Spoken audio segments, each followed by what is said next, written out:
What I want to talk about now, which is something I haven't really kind of focused on, but I think is central, is what does that then mean? What does a purpose-driven, mission-oriented approach look like at the design of the partnership? Literally, how businesses across the economy work with the public sector, work with the state. And I'm interested in this idea of a new social contract. So that stakeholder value, if we're going to actually create value, not just to maximize shares, but to benefit, all stakeholders, needs to, in the first instance, recognize how value is created by all stakeholders. Workers create value. Trade unions have created value. Public sector creates value. I've given examples, whether it's in the internet or pharmaceutical industry. Of course, business creates value. We know that. That's why I haven't obsessed about it too much. But what does it mean for how to share the rewards together? Precisely because the value was created together in the first place.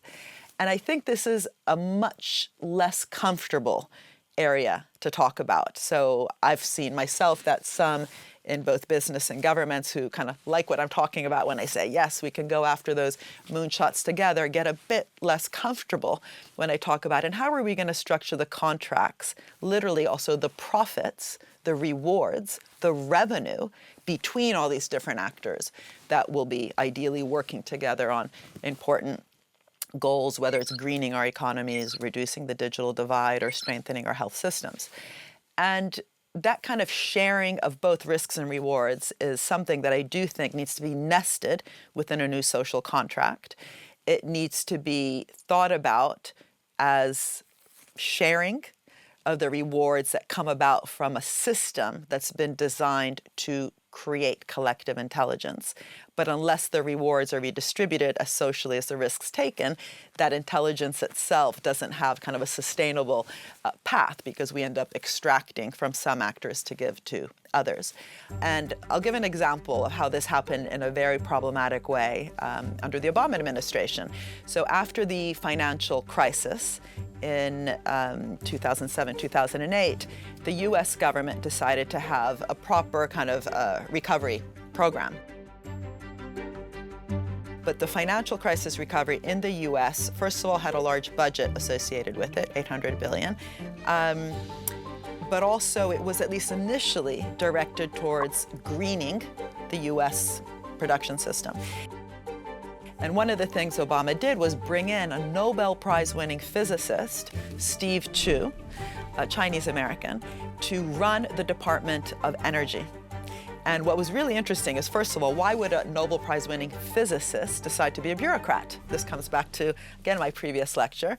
Why aren't we able to bring in and attract more kind of really dynamic, creative people inside the civil service? And my answer has been because we've created this false dichotomy of one side, creating wealth, being a value creator, an entrepreneur, and the state at best is fixing markets. Well, if you see yourself as an entrepreneurial creative thinker, you will inevitably choose to work either at a top university, that's where Steve Chu was, he was at Stanford, or in the private sector, so on and so forth. What's interesting, when you have mission-oriented programs or even a vision in government, you can make it pretty attractive to also work in government. It becomes seen as part of the action, not just a cheerleader of action and direction set elsewhere.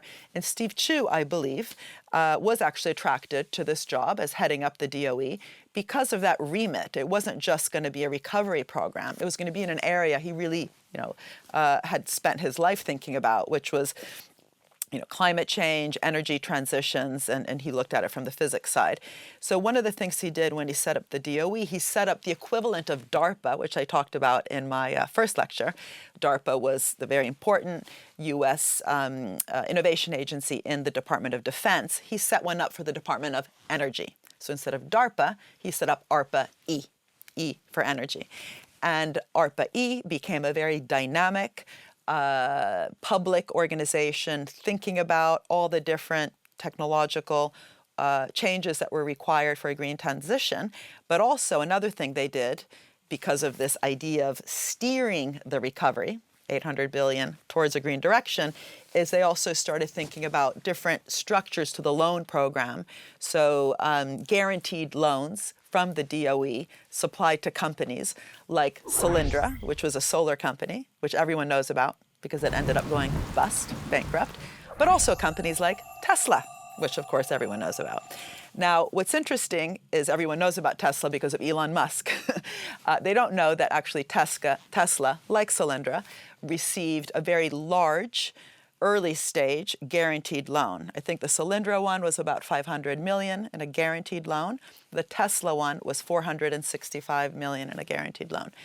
Now, what I've also been saying is quite normal is that for every success, you're going to also have to bear quite a few failures. Now, the weird thing is that everyone knows Solyndra was government financed and it went bust and it became huge in the headlines.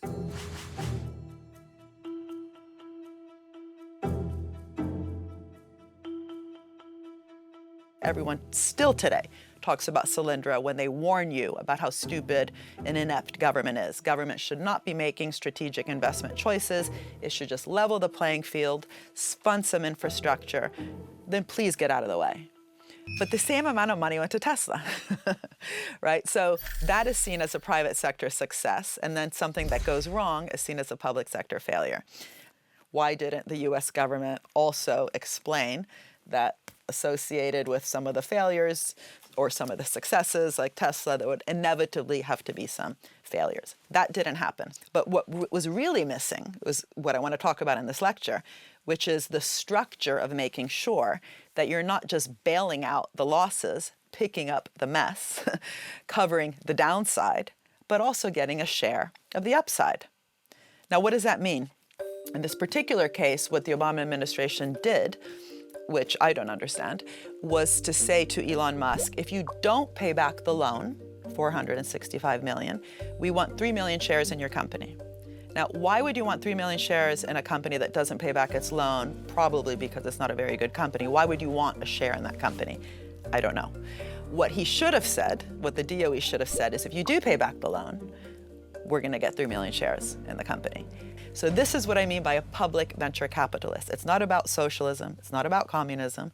It's about recognizing collective value creation in capitalism, which has required, whether it's for the internet, whether it's for energy, whether it's for pharmaceutical drugs, co-investment, collaboration, collective intelligence.